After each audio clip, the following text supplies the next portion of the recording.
días, Guido. Ya está con nosotros en la línea, por supuesto, Guido Penano, economista, y vamos a hablar de los efectos en nuestro país, en el Perú, del acuerdo comercial entre China y Estados Unidos. Guido. Buenos días, ¿cómo están? Qué gusto escucharlos. ¿Qué tal, Guido? Buenos días. Bien, buenos días. Bueno, este acuerdo que le están llamando fase 1, según todas las, organizaciones internacionales que lo han analizado, dicen pues que no es un acuerdo integral, un acuerdo completo, simplemente es un cese de hostilidades, así le han llamado, entre China y Estados Unidos.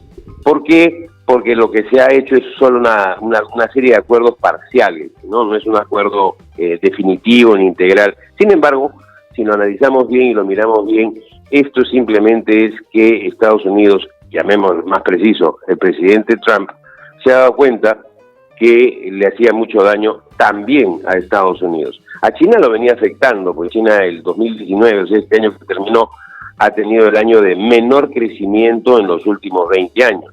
Ha crecido solo 6.2. Claro, a nosotros nos da envidia escuchar que alguien creció 6.2, claro. Pero a China le preocupa porque es su menor crecimiento en 20 años, o sea, sí estaba siendo afectado. En esencia, el acuerdo es que China se compromete a comprar 200.000 millones de dólares más de productos de los que había comprado en el 2017. Se están usando datos del 2017, que era cuando todavía no había esta guerrita comercial. ¿Qué es lo que más tiene que comprar China de Estados Unidos?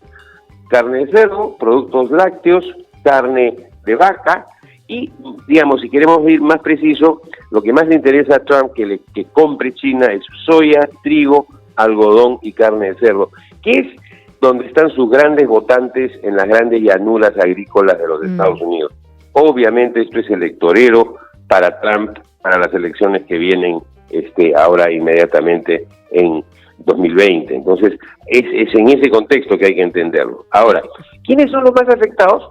Los más afectados son aquellos países que le vendían estos productos a China, que ahora China va a dejar de comprarles a esos países para cumplir con Estados Unidos con estos montos. ¿Nosotros le vendíamos algo de eso a China? No. O sea que por ese lado no nos afecta. Hay que estar tranquilos. Lo que sí, exactamente. En esencia lo que ha hecho Estados Unidos es bajar de 15% a 7% los aranceles a productos por un valor total de 120.000 millones. O sea, China va a tener mejor acceso al mercado norteamericano a menores costos. Y eso es lo que China quería. ¿De acuerdo? Ahora bien, en ese contexto, ¿cómo afecta a Perú? Eso es lo que nos interesa a nosotros. Porque si miramos los informes del MEF de los últimos 12 o 24 meses, se usaba mucho la guerra entre Estados Unidos y China para explicar nuestra situación interna, lo cual es correcto. O sea, ¿qué va a pasar? China se va a reactivar económicamente y cuando China se reactiva, produce más industrialmente y eso demanda más cobre, eso sí nos importa a nosotros muchísimo, y también evidentemente otros minerales que le llamamos los metales industriales, zinc, plomo, estaño, que también producimos nosotros. Por ejemplo, les digo, en las últimas semanas los stocks guardados de cobre estaban muy bajos, era consumo para 4 días lo que había guardado. Ahora esto va a subir y por lo tanto se va a acumular mucho más, no solamente consumo, sino más producto guardado. Y esto sube inmediatamente la demanda de cobre.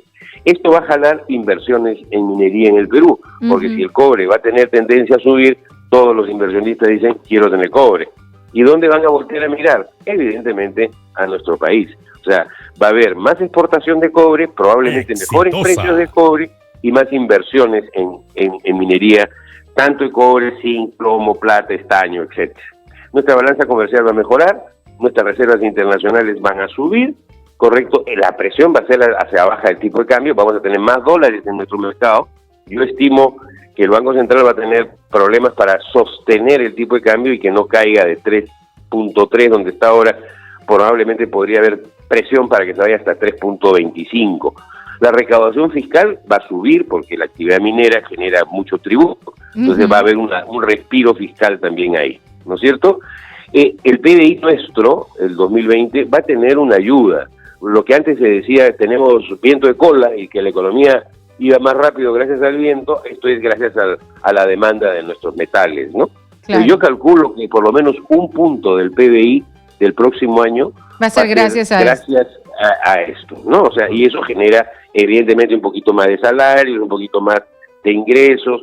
Los que le venden productos a la minería, llámese servicios mineros, maquinaria y equipo para la minería, para el transporte, todo eso va a sentir el impacto de este acuerdo. O sea, este acuerdo para nosotros es evidentemente positivo, ¿no? O sea, va a contribuir específicamente, como ven, como les he mencionado, a los sectores que le venden mucho a China, ¿no? Que son en estos casos minería y probablemente la reactivación mayor de la demanda interna en China jale también los otros productos que le vendemos a China. ¿Y cuáles son esos? Por ejemplo, uva, sobre todo la uva Red Globe, la bolita gorda redonda, claro, ¿no? Le vendemos palta y todos los productos agro exportados que le estamos vendiendo a China, probablemente ese sector sea el segundo que también se vea beneficiado con la mayor demanda que va a crecer en China, porque China va a empezar a crecer a un ritmo mayor de 6, que era el que había ¿Y quién sería, últimamente creciendo. ¿Quién sería el país de la región, de nuestra región, que se va a favorecer más? Bueno, los productores de minerales, Chile y Perú, fundamentalmente nosotros dos, porque somos los que más estamos orientados nuestras economías a la minería, ¿no? Y ese el que se va a afectar, por ejemplo, es Argentina. Argentina se va a ver afectada por su soya, ¿no? Claro. China va a dejar de comprarle soya a los otros productores de soya porque tiene que comprarle más a Estados Unidos en el marco de ese acuerdo, ¿no? Entonces, unos ganan y otros pierden, evidentemente, en este contexto. Por eso es tan necesario saber...